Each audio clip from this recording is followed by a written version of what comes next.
आएंगी। अच्छा, आप देख के आए हैं क्या वीडियोस? जी जी जी हाँ, मैं देश की पहली किन्नर हूँ जो एक जर्नलिस्ट हूँ, और एक पहली किन्नर हूँ जो एक ड्रेडलॉक आर्टिस्ट हूँ। जी। तो बहुत अच्छा लग रहा है, लोग पसंद कर रहे हैं और लोग हमको सपोर्ट कर रहे हैं, हम जैसे लोग को आगे बढ़ने के लिए। होता है कि धर्म से, देखो धर्म तो सबसे ज़्यादा प्रायोरिटी पे आता है। बाकी कहीं आप रह रहे हो, कोई भी देश में रह रहे हो, तो उसके संविधान के साथ भी आपको कहीं ना कहीं चलना पड़ेगा। ऐसा नहीं होता है कि बिना संविधान के कोई चल सकता है। तो धर्म को भी आप ऊपर रखो और साथ में संविधान को भी आप साथ लेके चलो। मैंने पर्सनल उनकी वीडियोस देखे, उनके साधना के वीडियोस देखे, तो मेरा जो माइंड है थोड़ा अलग हो गया। हाँ, एक बात सही है कि वो निर्वस्त्र घूमती थी, तो वो गलत है। अपने को, अगर हम भारत में रह रहे हैं तो भारत के संविधान के हिसाब से रहना चाहिए। तो और अभी हालांकि अभी तो वो कपड़े पहन रही है। जी। हाँ, नहीं, कपड़ा पहन रही है, एक बार समाज तो बदनाम हुआ ना। जी बराबर है, बदनाम हुआ, लेकिन क्या कर सकते हैं, वो समाज के बीच में रही नहीं है ना। जब वो साधना में थी, वो केदारनाथ में थी, वो अकेली ही साधना की है, कोई समाज के बीच में रही नहीं है। जैसे पहले के ज़माने में जो आदिवासी वगैरह रहते थे, नंगे घूमते थे, जब समाज में आ जाते थे उसको समाज की नॉलेज नहीं होती थी। तो वैसी ही मैं तो उसको ऐसा मानती हूँ कि उसको समाज की नॉलेज नहीं, समाज के बीच में नहीं रही, कैसा रहना है कैसा नहीं, वो सिर्फ सनातन धर्म के लिए लड़ रही है, सनातन धर्म के लिए वो आगे बढ़ रही है ना। वो किसी से कुछ मांगती है ना। जहाँ तक मेरा मिल के उसका जो एक समझ में आया है ऑब्जर्वेशन के ज़रिए, तो मुझे यही लगता है कि उसे कोई मतलब नहीं है। जैसे ढोंगी रहते हैं जो मांगते हैं, ये करा दूंगी वो करा दूंगी मैं, ये उसको ये सब से कुछ नहीं है। कुछ तो इस साइड वाले को दूर पड़ता कहीं ना कहीं। ये देखो, ये 126 किलोमीटर में पूरा महाकुंभ जो मेला है ये बना हुआ है। अगर ये कहीं भी रहते तो कहीं ना कहीं एक साइड वाले को दूर पड़ता ही। तो अभी देखो, जो साधना के लिए आ रहे हैं, जो भक्ति के लिए आ रहे हैं, इतना तो कर ही सकते हैं। उनको क्या करना है, पैदल। और महाकुंभ में तो सब पैदल ही चल रहा है, नज़दीक रहे दूर रहे, जिसकी आस्था है वो तो आएगा चल के। तो ऐसा हमारा कोई शिकायत नहीं है योगी सरकार या कोई जो प्रयागराज की सरकार है कि हमको दूर कर दिया या कोने में कर दिया, ऐसा नहीं है। हमको जो पिछले टाइम भी जो अखाड़ा मिला था वो ऐसे ही मिला था। पिछले टाइम हमारा सेक्टर कुछ 4 था और अब 16 है। सेक्टर 4 का मतलब ये नहीं कि हम आगे थे, जगह हमारा इस साइड ही था, बस सेक्टर का नाम चेंज हुआ है। क्योंकि महाकुंभ इस बार 2025 का आगाज हुआ है, कुछ क्या अलग होने वाला है इस बार? अलग देखो, पहली बात तो किन्नर अखाड़ा सबसे अलग है, सबसे स्पेशल है कि हमारा किन्नर समाज ही सबसे स्पेशल है। तो बहुत सारे कार्यक्रम होंगे, जैसे कि अभी आप देख रहे हो यहाँ कामाख्या हवन है, माँ काली का आरती होती, माँ काली का मूर्ति स्थापन किया हुआ है। बहुत सारे लोग आ रहे हैं आशीर्वाद लेने के लिए। खास करके बुधवार के दिन जो किन्नरों का सिर्फ दान होता है, एक बोलते हैं बुध का दान, जो बुधवारिया दान होता है, जिसमें बुध भारी होता है, वो सिर्फ उसका दान सिर्फ किन्नर को दिया जाता है। तो बुध के दिन आते हैं जिसमें बुध भारी होता है, वो किन्नरों को दान दे के जाते हैं, जैसे साड़ी, पैसे, जैसा जो मर्जी हो, जैसी श्रद्धा भक्ति हो। तो बहुत सारी चीज़ होंगी, आशीर्वाद होगा, लोगों की परेशानियां सुनी जाएगी, उनको उपाय बताया जाएगा, दुआएं, आशीर्वाद दिया जाएगा, हवन होगा, जिसको हवन करवाना है वो हवन करवाएंगे। काफ़ी फायदा है उस जरिए होता है। बस इसको रहता है कि आप कितने साल से कैरी कर रहे हो। जैसे मुझे कैरी करते हुए 10 साल हो गया है, और मेरे जटाओं की जो लेंथ है, जितनी मेरी हाइट है 5 फीट 10 इंच, तो उतनी मेरी जटाएँ हैं। 80 लेयर्स है, काफ़ी हैवी रहता है, काफ़ी डिफ़िकल्ट होता है। बहुत परिश्रम करना पड़ता है बालों के लिए मैम। जी बिल्कुल बिल्कुल, धोने में, एक डेली लाइफ, डेली रूटीन में कैरी करने में बहुत दिक्कत होता है। एक आम इंसान इतना, मुझे नहीं लगता कि इतना कैरी कर पाएगा 10 साल तक इतना हैवी वेट। कितना समय लग जाता है बाल सुखाने में? सुखाने में देखो, ऐसा रहता है कि जैसे ठंड का मौसम है, बारिश का मौसम है, तो उसमें 4-4 5-5 घंटे लग जाते हैं सुखाने में। और जैसे गर्मी का टाइम है तो उसमें 1-1.5 घंटे में सूख जाता है, क्योंकि वो पूरा गीला रहता है। सूखने में मेरे को पूरा ओपन रखना पड़ता है, तो जाके वो सूखता है। बहुत बहुत स्वागत है। आज हमारे साथ जो है देख सकते हैं किन्नर अखाड़े में हम मौजूद हैं, और बता दें कि इस समय जो है किन्नर अखाड़ा आकर्षण का केंद्र बना हुआ है। पिछली बार भी हम दिखाए थे कि किन्नर अखाड़े में लोग जो है देखने के लिए बहुत दूर दराज से लोग आते हैं। इस बार महाकुंभ 2025 का आगाज हो चुका है। आज हमारे साथ माता जी, हम इनके मुखार बिंदुओं से इनका नाम सुनेंगे, क्योंकि इस समय सोशल मीडिया पे बहुत तेजी के साथ ये इनको देखा जा रहा है। कह रहे हैं कि ऐसे जो है माता को जो है मैं सलाम करता हूँ, ऐसे माँ जो जगत जननी है, जिन्होंने इनको जन्म दिया है, मैं उस माता को प्रणाम करता हूँ। आइए इनके नाम, इनका मुखार बिंदुओं से मैं इनका नाम पूछता हूँ। माता जी, सबसे पहले क्या नाम है आपका? मेरा नाम है एलिजा, मैं उज्जैन से हूँ। जी माता जी, बहुत बहुत स्वागत है सच का प्रतीक चैनल में। जी धन्यवाद। क्या कहेंगी, महाकुंभ 2025 का आगाज हो चुका है, जैसा कि देख रही हैं कि 40 करोड़ लोगों की आने की संभावना जताई जा रही है, क्यों? जी बिल्कुल, बिल्कुल उससे ज़्यादा आना चाहिए अपने सनातन धर्म के लिए सब एकजुट। जो 144 साल में एक दिन ये लगता है, एक बार लगता है महाकुंभ, बेसब्री से सभी लोग इस दिन का इंतज़ार करते हैं, जो कि वो दिन आ गया है, चालू हो गया है।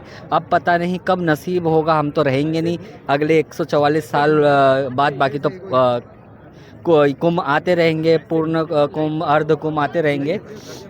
बहुत अच्छा लग रहा है जी। तो माता जी, एक सवाल और करेंगे कि माता जी, आपको जो है लोग बहुत पसंद कर रहे हैं कि माता जी पत्रकारिता जगत में पैर रखी हैं और आगे जो है समाज को, समाज को आगे बढ़ा रही हैं, क्या कहेंगी? अच्छा, आप देख के आए हैं क्या वीडियोस? जी। जी हाँ, मैं देश की पहली किन्नर हूँ जो एक जर्नलिस्ट हूँ, और एक पहली किन्नर हूँ जो एक ड्रेडलॉक आर्टिस्ट हूँ।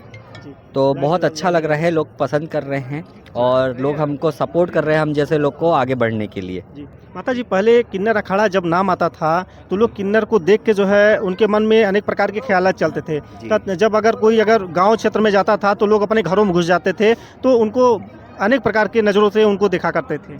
जी बिल्कुल, देखा करते थे। पहले के टाइम ऐसा था कि लोग किन्नरों से डरते थे, काफ़ी कैसे लोगों में एक्सेप्टेंस नहीं था, है ना। किन्नर अखाड़ा बनने के पहले की बात कर रही हूँ मैं। बाकी गवर्नमेंट जो सरकार थी उन्होंने भी हमारे लिए कुछ नहीं किया था पहले। अब जो मोदी सरकार आई है जब से, तब से हमारे लिए, हमारा भी एक अस्तित्व आया है।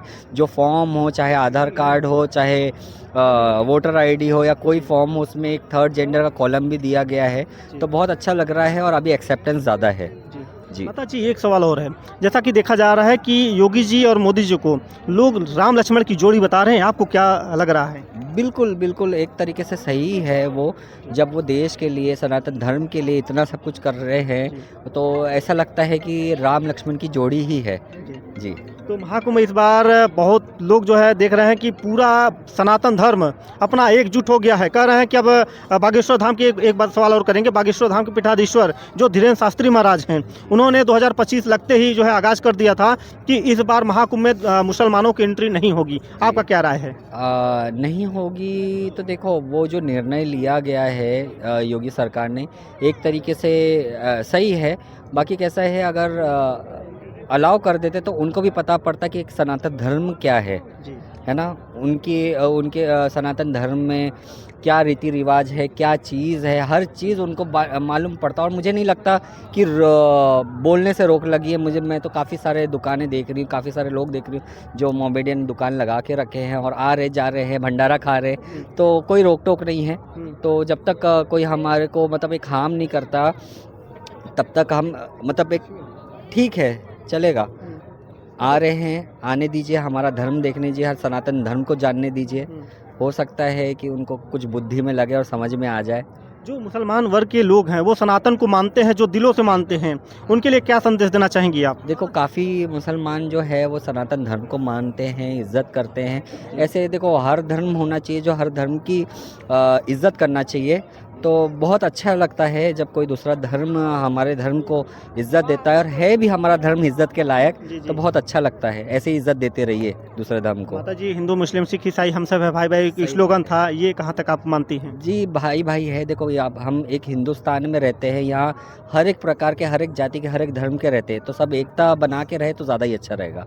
माता जी, आप को जब पत्रकारिता कोर्स में आई और आज आपका समाज जो है बहुत ऊंचाइयों पर तक जा रहा है, बहुत लोग जो है अब पसंद करने लगे हैं, तो आपको ये ख्यालात कहाँ से आया कि हम पत्रकारिता लाइन चूज करेंगे और हम पढ़ाई करेंगे तो देश को, हम अपने समाज को आगे बढ़ाएंगे? नहीं, देखो, ये तो बचपन से ही एक वो रहता है, इंटरेस्ट रहता है कि आपको क्या करना है। मैंने अच्छा खासा एजुकेशन लिया है, ग्रेजुएट हूँ मैं, इंजीनियरिंग भी कर रखी हूँ, उसके बाद में मैंने इलेक्ट्रिशियन कर रखा है। मेरा खुद का एकेडमी है इंदौर में, जो ड्रेडलॉक का एकेडमी होता है, वो देश में सबसे पहला मैंने ही स्टार्ट किया है। तो जर्नलिज़्म का मेन मकसद ये था कि मुझे ऐसी चीज़ को हाईलाइट करना था जो लोगों तक नहीं पहुँच रही है, और वो चीज़, या फिर जो चीज़ पहुँच रही है लेकिन पहुँचने के बाद भी लोगों को नहीं समझ में। अब रिसेंटली मैंने वो नागा साध्वी, वो निर्वस्त्र घूमती है तेलंगाना की, तो उनके काफ़ी सारे तेलुगु में वीडियो थे, तो काफ़ी सारे उन पे कमेंट करते थे कि ये निर्वस्त्र क्यों घूमती है, कहाँ से अचानक आई। हिंदी में इंटरव्यू नहीं था, तो सबसे पहला हमारा ही चैनल है जिन्होंने उनका इंटरव्यू लिया। मैंने उनका इंटरव्यू लिया और हिंदी में इंटरव्यू लिया, जबकि उनकी हिंदी कमज़ोर थी। तो यही मेरा मकसद था, लोगों तक बात पहुंचाना, जो चीज़ नहीं समझ में आ रही और कोई यूनिक चीज़ जो छुपी है दुनिया से। माता जी जब इसकी वीडियो वायरल होता है तो लोग कहते हैं कि वो किन्नर समाज से आती थी महिला और किन्नर समाज को जो है बदनाम की है, उसके ऊपर कौन सी कार्रवाई होनी चाहिए? कौन? वो जो निर्वस्त्र कपड़ों में घूम रही थी वो अघोरी बताई जाती है जी या हाँ, नहीं वो है किन्नर ही, जी। वो किन्नर समाज में नहीं रहती है, वो इंडिपेंडेंट रहती है, कोई समाज कोई अखाड़े से नहीं जुड़ी हुई है। वो उसने अपनी साधना की है, उसने गुरु बनाई है, गुरु किसको बनाई है वो नहीं मालूम। बाकी वो मेरे पास आने से पहले मुझे भी काफ़ी सारे डाउट थे। जब मैंने पर्सनल उनके वीडियोस देखे, उनके साधना के वीडियोस देखे, जी। तो मेरा जो माइंड है थोड़ा अलग हो गया। हाँ, एक बात सही है कि वो निर्वस्त्र घूमती थी तो वो गलत है। अपने को अगर हम भारत में रह रहे हैं तो भारत के संविधान के हिसाब से रहना चाहिए। तो और अभी हालांकि अभी तो वो कपड़े पहन रही है। जी। हाँ, नहीं कपड़ा पहन रही है, एक बार समाज तो बदनाम हुआ ना। जी बराबर है, बदनाम हुआ, लेकिन क्या कर सकते हैं, वो समाज के बीच में रही नहीं है ना। जब वो साधना में थी, वो केदारनाथ में थी, वो अकेली ही साधना की है, कोई समाज के बीच में रही नहीं है। जैसे पहले के ज़माने में जो आदिवासी वगैरह रहते थे, नंगे घूमते थे, जब समाज में आ जाते थे उसको समाज की नॉलेज नहीं होती थी। तो वैसे ही मैं तो उसको ऐसा मानती हूँ कि उसको समाज की नॉलेज नहीं, समाज के बीच में नहीं रही, कैसा रहना है कैसा नहीं। वो सिर्फ सनातन धर्म के लिए लड़ रही है, सनातन धर्म के लिए वो आगे बढ़ रही है, ना वो किसी से कुछ मांगती है ना। जहाँ तक मेरा मिल के उसका जो एक समझ में आया है ऑब्जर्वेशन के ज़रिए, तो मुझे यही लगता है कि उससे कोई मतलब नहीं है। जैसे ढोंगी रहते हैं जो मांगते हैं ये करा दूंगी वो करा दूंगी, मैं ये उसको ये सब से कुछ नहीं है, कुछ लेना देना नहीं है। किन्नर अखाड़ा 13 अखाड़े के बाद 14वां अखाड़ा इस बार जो है जूना अखाड़े से जोड़ा गया, क्या कहेंगे अब आपको क्या लगता बहुत अच्छा लगा है। इसमें हमारी जो माननीय आचार्य महामंडलेश्वर लक्ष्मी माँ हैं, बाकी के किन्नर अखाड़े किन्नर समाज से जो काफ़ी लोग हैं जो लड़े हैं, उन्होंने बहुत मेहनत की है, बहुत लड़े हैं ये चीज़ के लिए।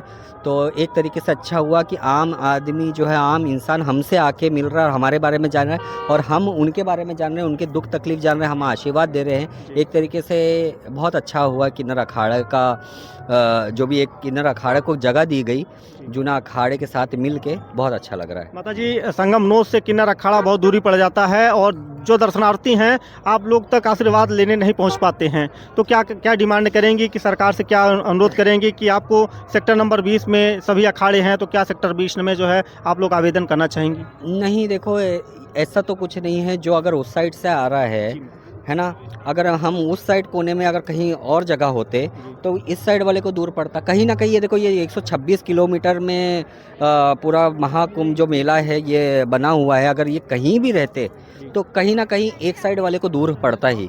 तो अभी देखो, जो साधना के लिए आ रहे हैं, जो भक्ति के लिए आ रहे हैं, इतना तो कर ही सकते हैं। उनको क्या करना है, पैदल, और महाकुंभ में तो सब पैदल ही चल रहा है। नज़दीक रहे दूर रहे, जिसकी आस्था है वो तो आएगा चल के। तो ऐसा हमारे से हमारा कोई शिकायत नहीं है योगी सरकार या कोई जो प्रयागराज की सरकार है कि हमको दूर कर दिया या कोने में कर दिया, ऐसा नहीं है। हमको जो पिछले टाइम भी जो अखाड़ा मिला था वो ऐसे ही मिला था। पिछले टाइम हमारा सेक्टर कुछ 4 था और अब 16 है। सेक्टर 4 का मतलब ये नहीं कि हम आगे थे, जगह हमारा इस साइड ही था, बस सेक्टर का नाम चेंज हुआ है। किन्नर अखाड़ा इस बार अलग क्या करने वाला है? हर साल तो आकर्षण का केंद्र बना रहता है, लोग जो है बहुत पसंद करते हैं, लोग आशीर्वाद लेने के लिए आते हैं, बहुत दूर दराज इंटरनेशनल स्तर के लोग आते हैं, क्योंकि महाकुंभ इस बार 2025 का आगाज हुआ है। कुछ क्या अलग होने वाला है इस बार? अलग देखो, पहली बात तो किन्नर अखाड़ा सबसे अलग है, सबसे स्पेशल है कि हमारा किन्नर समाज ही सबसे स्पेशल है। तो बहुत सारे कार्यक्रम होंगे, जैसे कि अभी आप देख रहे हो यहाँ कामाख्या हवन है, माँ काली का आरती होती, माँ काली का मूर्ति स्थापन किया हुआ है। बहुत सारे लोग आ रहे हैं आशीर्वाद लेने के लिए। खास करके बुधवार के दिन जो किन्नरों का सिर्फ दान होता है, एक बोलते हैं बुध का दान, जो बुधवारिया दान होता है, जिसमें बुध भारी होता है, वो सिर्फ उसका दान सिर्फ किन्नर को दिया जाता है। तो बुध के दिन आते हैं जिसमें बुध भारी होता है, वो किन्नरों को दान दे के जाते हैं, जैसे साड़ी, पैसे, जैसा जो मर्जी हो, जैसी श्रद्धा भक्ति हो। तो बहुत सारी चीज़ होंगी, आशीर्वाद होगा, लोगों की परेशानियां सुनी जाएगी, उनको उपाय बताया जाएगा, दुआएं, आशीर्वाद दिया जाएगा, हवन होगा, जिसको हवन करवाना है वो हवन करवाएंगे, काफ़ी सारी चीज़ होगी। माता जी एक सवाल, जाते जाते एक सवाल करेंगे आपसे। यहाँ पे देख रही हैं कि महाकुंभ में इस बार लोग ये कह रहे हैं कि धर्म अब जो है संविधान से देश नहीं चलेगा, अब जो है धर्म से और सनातन से चलेगा। ऐसा तो मुझे सुनने में नहीं आया है। और संत हैं और जो सन्यासी हैं वो लोग कह रहे हैं कि अब ये अपना देश है वो संविधान से नहीं अब धर्म से चलेगा। ऐसा नहीं होता है कि धर्म से, देखो धर्म तो सबसे ज़्यादा प्रायोरिटी पे आता है। बाकी कहीं आप रह रहे हो, कोई भी देश में रह रहे हो, तो उसके संविधान के साथ भी आपको कहीं ना कहीं चलना पड़ेगा। ऐसा नहीं होता है कि बिना संविधान के कोई चल सकता है। तो धर्म को भी आप ऊपर रखो और साथ में संविधान को भी आप साथ लेके चलो। देखिए माताजी भारत की सबसे प्रथम एक किन्नर और पत्रकार हैं, और बता दें कि आज इनकी जो बाल की लंबाई है, माताजी एक बार बता दीजिए, लोग ये भी पूछते हैं कमेंट में कि आपकी जो बाल की लंबाई है बहुत ज़्यादा है, गिनीज बुक में जो है रिकॉर्ड होना चाहिए इस बात। गिनीज वर्ल्ड रिकॉर्ड में होना चाहिए नहीं होना चाहिए वो पता नहीं, बाकी इतने बड़े नहीं है कि रिकॉर्ड हो जाए। गिनीज वर्ल्ड रिकॉर्ड में ऑलरेडी एक फीमेल का रिकॉर्ड है जिसकी कुछ 19 फीट की जटाएं हैं, और इसमें भी एक्सीडेंट का एक्सटेंशन का प्रोसेस होता है जो परमानेंट लगता है, उस जरिए होता है। बस इसको रहता है कि आप कितने साल से कैरी कर रहे हो। जैसे मुझे कैरी करते हुए 10 साल हो गया है, और मेरे जटाओं की जो लेंथ है, जितनी मेरी हाइट है 5 फीट 10 इंच, तो उतनी मेरी जटाएं हैं। 80 लेयर्स है, काफ़ी हैवी रहता है, काफ़ी डिफ़िकल्ट होता है। बहुत परिश्रम करना पड़ता है बालों के लिए मैम। बिल्कुल बिल्कुल, धोने में, एक डेली रूटीन में कैरी करने में बहुत दिक्कत होता है। एक आम इंसान इतना, मुझे नहीं लगता कि इतना कैरी कर पाएगा 10 साल तक इतना हैवी वेट। कितना समय लग जाता है बाल सुखाने में? सुखाने में देखो ऐसा रहता है कि जैसे ठंड का मौसम है, बारिश का मौसम है, तो उसमें 4-4 5-5 घंटे लग जाते हैं सुखाने में। और जैसे गर्मी का टाइम है तो उसमें 1-1.5 घंटे में सूख जाता है, क्योंकि वो पूरा गीला रहता है। सूखने में मेरे को पूरा ओपन रखना पड़ता है तो जाके वो सूखता है। आने वाले, अब जाते जाते जो है आने वाले श्रद्धालुओं को क्या संदेश देना चाहेंगे महाकुंभ 2025? यही मैं कहना चाहूँ कि ज़्यादा से ज़्यादा सनातनी, ज़्यादा से ज़्यादा श्रद्धालु यहाँ पधारे महाकुंभ में, और सेफ्टी के साथ पधारे। ठंड भी बहुत है तो उस हिसाब से आए, और जो बच्चों के साथ आ रहे, बच्चों का ख्याल रखें। अभी काफ़ी 1-2 दिन में मैंने सोशल मीडिया पे देखी हूँ कि काफ़ी बच्चे घूम गए हैं गंगा किनारे वगैरह भीड़ में, तो अपना बच्चे को लेके आए तो उसको साथ में ऐसी सेफ्टी के साथ लेके आए कि वो घूमे नहीं। और ख़ास करके महिलाएं जेवर वगैरह कम लेके आए। अभी बीच में कोई शादी अटेंड करने आई थी और महाकुंभ में आ गई, बता रहे हैं 2.5-3 लाख का हार है वो चोरी हो गया, भंडारा खाने जा रही थी। तो ये सब नादानी ना करें, आप श्रद्धा और भक्ति के हिसाब से आ रहे हैं तो उसी हिसाब से आए। ज़्यादा थस धस के गहने पहन के आने की ज़रूरत नहीं है। भगवान जो है हमारे उससे प्रसन्न नहीं होंगे, आपकी भक्ति से प्रसन्न होंगे। जय श्री महाकाल, हर हर महादेव। जैसे हर हर महादेव। और माता जी ने आज बहुत सारे सवालों का जवाब दिया। आप लोग बताइएगा कि आप क्या समझते हैं, और आप लोग कमेंट के जरिए अपनी राय जोड़ दीजिएगा। बहुत बहुत धन्यवाद।